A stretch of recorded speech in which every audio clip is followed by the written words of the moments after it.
Kaip ir kiekvieną savaitę skaitytojai tėvynėje ras aktualių straipsnių, gražių istorijų, laisvalaikio skaitinių ir žinoma naudingos informacijos. Nuo kruopščiai prižiūrimų pakrančių iki gamtos laukinių kampelių Panevėžio rajonas vasaros poilsiui prie vandens siūlo platų pasirinkimą, nors vienur lankytojų sąmoningumas ir seniūnijų pastangos padeda kurti tikrą bendruomeniškumo oazę, kitur tenka susidurti su vandalizmu ir šiukšlinimo problema. Tėvynė siūlo pasižvalgyti po 3 populiariausias rajono maudyklas Paistrio karjerą, Velžio ir Pinevos paplūdimius ir įvertinti, kokie iššūkiai ir džiaugsmai lydi jų priežiūrą. Beje, gera žinia ta, kad visų jų vanduo yra saugus ir tinkamas maudynėms. Mitriūnų kaimo gyventojų kelerius metus gyvena baimėje. Valstybei priklausančio parko teritorijoje stūkso seni, pavojingi nudžiūvę medžiai, kurie per stipresnį vėją krenta tiesiai ant parko gatvės. To kelio, kuriuo kiekvieną rytą į mokyklą eina vietiniai vaikai, važiuoja automobiliai. Mitriūnų kaimo gyventojų pagalbos šauksmą išklausė korespondentė Samanta Ilionytė. Žolinė Švenčiausios mergelės Marijos ėmimo į dangų iškilmė yra viena seniausių ir gražiausių katalikiškų švenčių.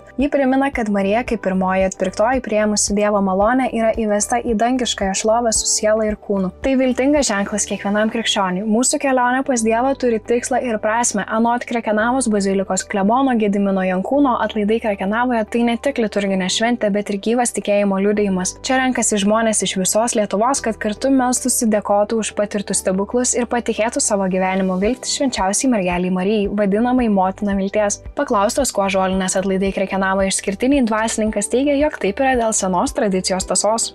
Rugpjūčio 23 dieną Pinevoje prie Pynės vyks išskirtinis Baltijos kelio minėjimas Baltijos kelio žmonės, kurio metu bus pristatoma kunigo švietėjo Jono Katelės labdaros paramos fondo dramos studijos spektaklis Valdovas pagal Vinco Mykolaičio Putino dramą. Apie planuojamą renginį tėvyniai plačiau papasakojo idėjos sumanytojas Donatas Čemiris. Mažos bendruomenės dažnai įrodo, kad joms netrūksta nei kūrybiškumo, nei energijos garsinti savo kraštą. Būtent tokią dvasią demonstruoja Ramygalos amatų rezidencija Savos erdvės, kuri jau ne pirmus metus atstovauja Lietuvai tarptautinėme šiaudinių skulptūrų festivalyje Vokietijoje. Šeimos komanda vadovaujama amatininkės Laimos Kiškienės prisijungia prie jubiliejinio renginio Starkov mieste, kur šiemet imasi subtilios ir žaismingos temos – Poružėlių šeimyna. Nors festivalyje dalyvauja daugybė kūrėjų iš įvairių šalių, komanda iš Ramygalos juk daugelį metų yra nuolatinė ir laukiama viešnia.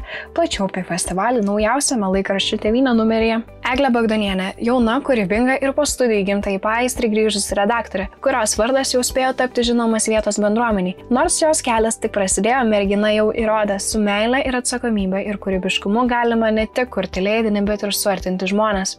Būti Paistriečio redaktorė man reiškia kurti tiltą tarp žmonių, jų prisiminimų, idėjų ir istorijų. Šis leidinys man nebe tiesiog laikraštis, o gyva mūsų krašto atmintis, sakė Eglė. Pažintis su jaunaja redaktorė laikraščio Tėvynė priedė krašto šviesuolį. Kaip ir įprasta Tėvynėje, įvairūs patarimai, TV programa visai savaitai, kryžiažodis ir dar daugiau aktualijų straipsnių bei naujienų iš Panevėžio rajono.